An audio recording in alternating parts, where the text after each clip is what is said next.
சரிங்களா? இன்னைக்கு network marketing பத்தி கொஞ்சம் பார்ப்போம். என்னன்னா மக்கள் எல்லாம் நிறைய மக்கள் நம்ம கூட பாருங்க இருக்காங்க. ஸோ இப்போ நம்ம புதுசா ஒரு கம்பெனில ஜாயின் பண்றோம், ஒரு பிஸ்னஸ்ல ஜாயின் பண்றோம், லைஃப் ஸ்டார்ட் பண்றோம், ஜாப்ல போய் சேர்றோம் அப்படின்னா நம்ம ஒரு மாதிரி எக்ஸ்பெக்டேஷன்ல போவோம். அப்படியே லைஃப் சூப்பரா இருக்கும், ஸ்மூத்தா இருக்கும், அப்படியே நம்ம ஜெயிச்சிடலாம், அப்படியே பணக்கார ஆகிற மாதிரி. அப்படிலாம் ஆக்சுவலா ஆகாது. நிறைய தடைகள் வரும்.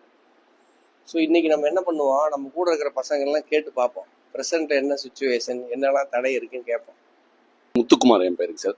எவ்வளோ நாளாக பண்ணுறீங்க? இப்போ 4 months பண்ணிட்டு இருக்கேங்க சார். என்ன ஒரு product result? So product sir 12 kilo weight லாஸுங்க சார். அல்சர் கம்ப்ளைண்ட் எல்லாமே சேஞ்ச் ஆயிடுச்சுங்க சார். பிஸ்னஸ் ஆரம்பிக்கலான்னு பிஸ்னஸ் ஆரம்பிச்சு 3 months ஆகுதுங்க சார். ஸோ ஸ்மூத்தானா ஃபர்ஸ்ட் மந்த்து ஒரு ஃபோர்ஸில் ஒரு மோட்டிவேஷனல் ஃபோர்ஸில் படப்படப்படன்னு பண்ணிட்டோங்க சார்.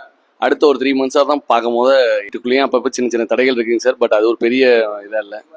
ஆமாங்க சார். அப்புறம் வெளியில் சமுதாயத்தில் நமக்கு டைமிங் ஒரு தடையாச்சு சார். ஆனால் ஆல்ரெடி ஒரு பிஸ்னஸில் இருக்கோம், அதுலேருந்து நமக்கு பேலன்ஸ் பண்ண முடியலைங்க சார். அவங்க ஏதாவது ஒரு ரிஜெக்ஷன் நமக்கு சொல்லிட்டே தான் இருக்காங்க சார். எதுக்கு இது தேவையில்லாத வேலை, ஆல்ரெடி பண்ணிட்டு இருந்ததே கரெக்டாக தானே இருந்துச்சு, இப்போ எதுக்கு புதுசாக ஆரம்பிச்சிருக்கு, அதை விட்டுறாத அப்படின்னு நிறைய ரிஜெக்ஷன் சொல்லிட்டு நம்பிக்கை வருதுங்க சார். கண்டிப்பாக வருதுங்க சார். சார் விஷன் பார்த்துருக்கோம் இல்லைங்க சார், அந்த அளவுக்கு இருக்கும் அப்படின்னு சொல்லிட்டு ஃபியூச்சர் விஷன் நல்லா இருக்கும் அப்படின்னு ஒரு நம்பிக்கையெல்லாம் பண்ணிட்டு இருக்காங்க சார். கண்டிப்பாங்க சார். എൻ്റെ പേര് സിറാജുദ്ദീൻ. 5 മാസമായി വന്നുകൊണ്ടിരിക്കുന്നുണ്ട് ഇത് കഴിച്ചിട്ട്. തമിഴ് சொல்லுங்க.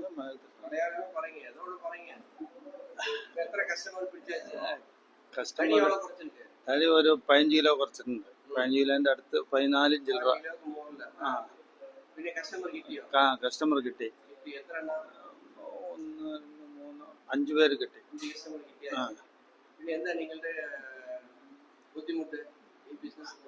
ബിസിനസിന്റെ പൈസന്റെ ബുദ്ധിമുട്ട് തന്നെ, വേറൊന്നുമില്ല.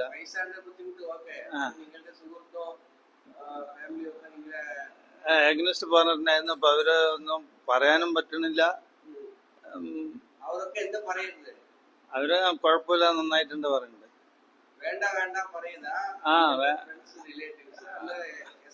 ഫസ്റ്റ് അങ്ങനെ പറഞ്ഞിട്ടുണ്ടായിരുന്നു. ഇപ്പൊ അങ്ങനെ ഇല്ല, കുഴപ്പമില്ല. അവര് ഇപ്പൊ നമ്മുടെ അടുത്ത് എന്താ പറയാന്ന് പറഞ്ഞിട്ടുള്ള സംശയത്തിൽ അങ്ങനെ ഇരിക്കുകയാണ് അവര്.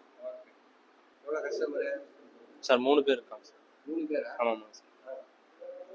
வீட்டில் என்ன தடை, வெளியில் என்ன தடை? வீட்டில் ஒன்றும் இல்லைங்க சார். வெளியில் தான் இதெல்லாம் பண்ணாதீங்க, இது சரியில்லை, இது வந்து உங்களுக்கு நல்ல ஹெல்த்தில் வந்து நல்லது கிடையாது அப்படி இப்படின்னு சொல்கிறாங்க சார்.